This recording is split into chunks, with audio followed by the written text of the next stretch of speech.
Olá, gestoras e gestores da Rede Municipal de Educação, tudo bem? Meu nome é Larissa de Gouveia Fraga, sou coordenadora pedagógica, estou hoje acompanhada da professora Rosaura Soligo. É um grande prazer ter você aqui para conversar com a gente hoje um pouquinho.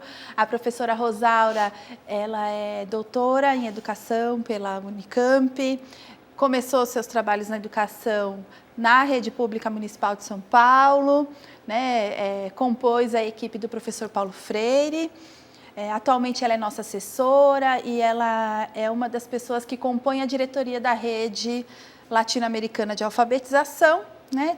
Tenho a honra de conversar aqui hoje contigo sobre um assunto que ainda é um grande desafio para a coordenação pedagógica, né? Quando a gente conversa com o coordenador pedagógico, é sempre o assunto que aparece, que o coordenador corre por aí apagando incêndio, que a dificuldade ainda é organizar a rotina de trabalho, que a nossa demanda é muito grande.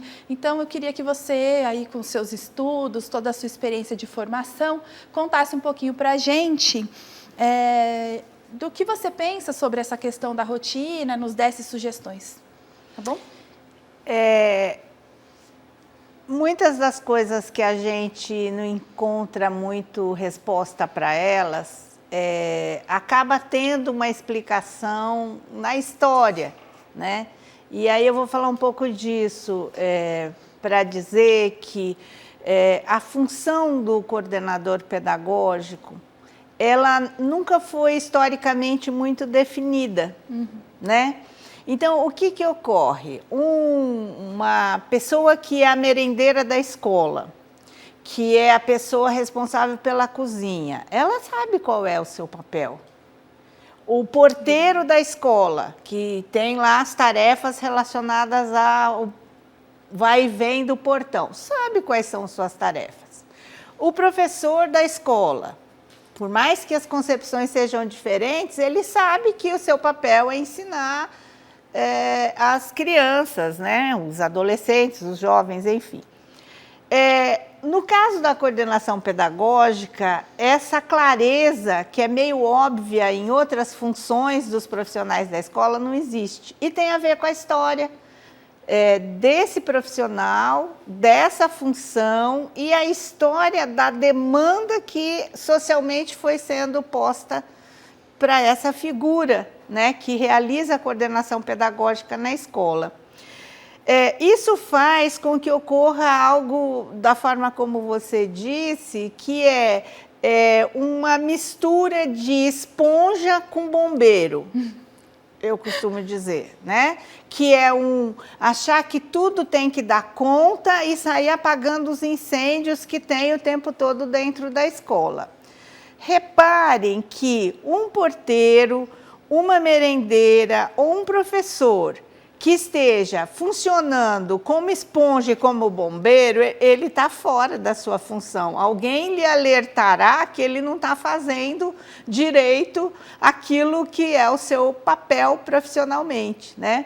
No caso do coordenador pedagógico, isso está naturalizado, que ele tem que sair resolvendo todas as coisas e que ele vai absorvendo as demandas da escola. Isso é péssimo, porque isso tira o coordenador pedagógico da sua rota principal. Então, o que é o trabalho principal de um coordenador pedagógico na escola? Está relacionado a três responsabilidades principais, né? Que é garantir a formação continuada dos profissionais da escola, articular as propostas da escola em torno do projeto educativo ou do PPP, como que a gente prefira falar. E zelar pelas aprendizagens, já que a função da escola é garantir as aprendizagens de crianças, jovens, adolescentes e adultos, né? Cabe ao coordenador essa tarefa, essa responsabilidade de zelar pelas aprendizagens de todos, inclusive dos profissionais também. Essas três responsabilidades que têm a ver com a formação continuada, a articulação do trabalho pedagógico e a avaliação e o acompanhamento das aprendizagens para poder zelar por elas, isso daí é algo que no final das contas, define o principal da função de um coordenador pedagógico. Enquanto ele estiver funcionando como esponja e como bombeiro, ele não estará fazendo essas funções principais que lhe dizem respeito, né? Então, é muito importante que ele tenha uma agenda de trabalho orientada pela clareza das prioridades. A clareza das prioridades tem a ver com essas 3 responsabilidades principais. Responsabilidades principais não significa necessariamente que será ele a fazer tudo.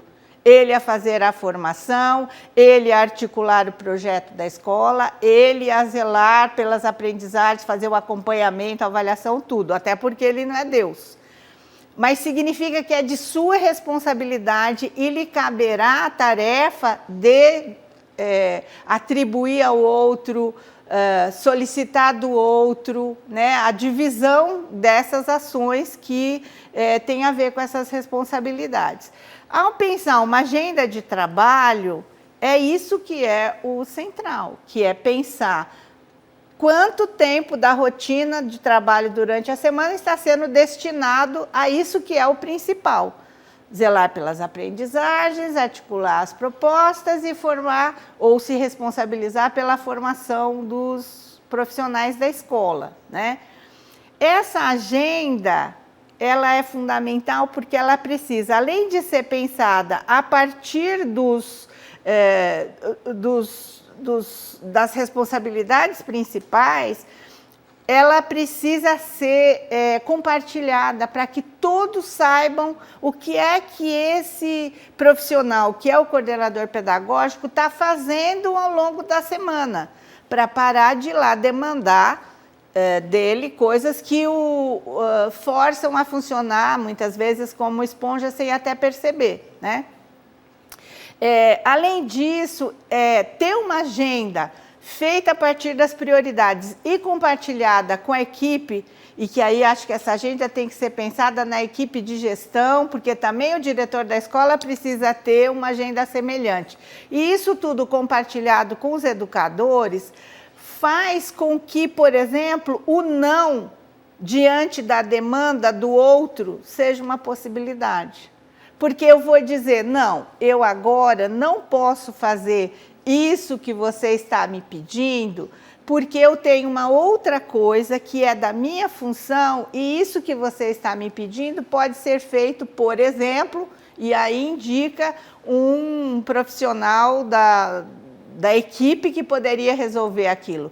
Isso o tira dessa condição de aceitar o lugar de esponja, né? Que é, acho que uma metáfora muito boa para o coordenador, de esponja e de bombeiro. A metáfora é boa, mas a condição é perversa, é ruim, né?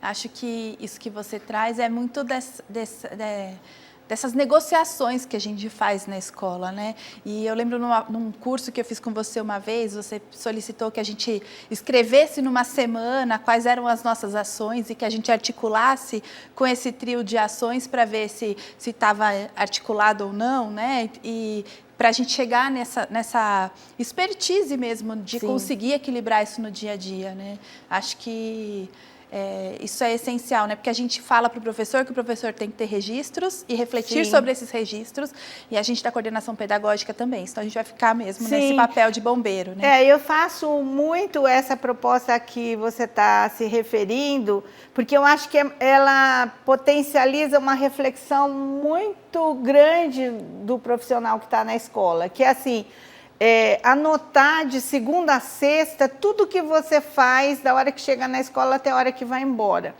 E aí, na sexta-feira, olhar para essas ações e pensar quanto dessas ações tem a ver com aquelas responsabilidades principais, que são relacionadas à formação, à articulação das propostas e ao zelo pelas aprendizagens. Alguns colegas, quando eu proponho isso nos grupos de formação, falam que dá depressão na sexta-feira, a hora que vão ver, porque falam, mas não tem nem 20%, 30% do que eu estou fazendo que tem a ver com a função principal do meu trabalho, né? E isso é muito grave, porque assim, o coordenador pedagógico, ele pode fazer o trabalho de qualquer outro profissional da escola. Ele pode substituir o diretor, a merendeira, o porteiro, o professor. Mas ele próprio, com essas 3 responsabilidades principais, ninguém substitui. Se ele não fizer isso, que é a sua função principal, ninguém fará, né? E essa clareza, eu acho que ajuda a criar uma agenda de prioridades mesmo e que seja compartilhada na equipe de gestão, de tal modo que todos se apropriem do que é a rotina do trabalho, né? Perfeito, Rosaura, perfeito. E fica aí de desafio para nós, né? Refletirmos aí sobre o nosso dia a dia. Não é fácil, é desafiador, né, Rosaura? Muito. Mas eu acho que é um dos saberes da experiência que o coordenador pedagógico precisa construir, né? Com certeza, com certeza. Então, acho que é isso. Muito obrigada mais uma vez, Rosaura. Obrigada. É sempre muito bom conversar contigo.